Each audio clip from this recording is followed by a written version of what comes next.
ക്ഷേമനിധി ബോർഡിലേക്ക് നൽകിയത് തൊഴിലാളികളുടെ ഈ ആനുകൂല്യങ്ങൾ നിന്നുപോകാൻ പാടില്ല എന്ന ഒറ്റ കാരണത്താണ്. ഇങ്ങനെ എല്ലാ കാലത്തും സർക്കാരിന് വലിയ സാമ്പത്തിക സഹായം നൽകി ഈ ക്ഷേമനിധി ബോർഡിനെ നിലനിർത്തി ആശ്വാസ നടപടികൾ കൊണ്ടുപോകാനാവില്ല. അതുകൊണ്ടാണ് ഈ സെസ് നിർബന്ധമായും പിരിച്ചെടുക്കണം എന്ന് തീരുമാനിച്ചത്.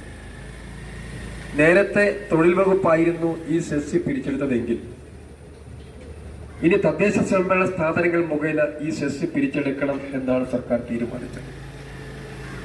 10 ലക്ഷം രൂപ വരുന്ന കെട്ടിടം ഉണ്ടാക്കുന്നതിന് വേണ്ടി 10 ലക്ഷം രൂപ വരെ വില വരുന്ന വീടുണ്ടാക്കുന്നവർ സെസ് അടക്കേണ്ടതില്ല.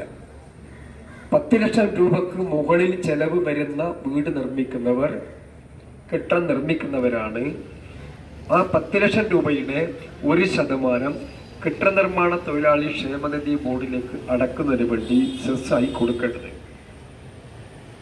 അത് കൊടുക്കണം.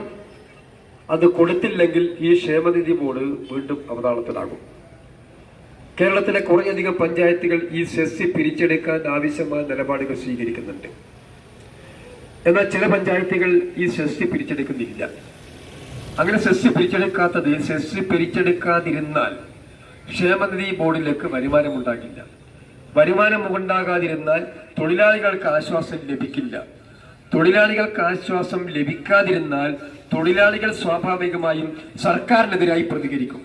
അപ്പൊ സർക്കാരിനെതിരായി തൊഴിലാളികളിൽ ഒരു മനോഭാവം ഉണ്ടാക്കിയെടുക്കുന്നതിന്റെ ഭാഗമായിട്ടാണ് തദ്ദേശ സ്വയംഭരണ സ്ഥാപനങ്ങൾക്ക് ചുമതലയുള്ള ഈ സെസ് പിരിച്ചെടുക്കുന്നതിന് ഒരു താല്പര്യവും കാണിക്കാതെ അത് പിരിച്ചെടുക്കാത്ത നില തുടരുന്നത്.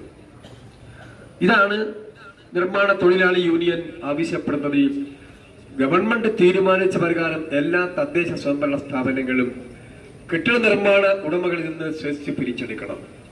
10 ലക്ഷം രൂപ വരെ സെസ് വേണ്ടതില്ല.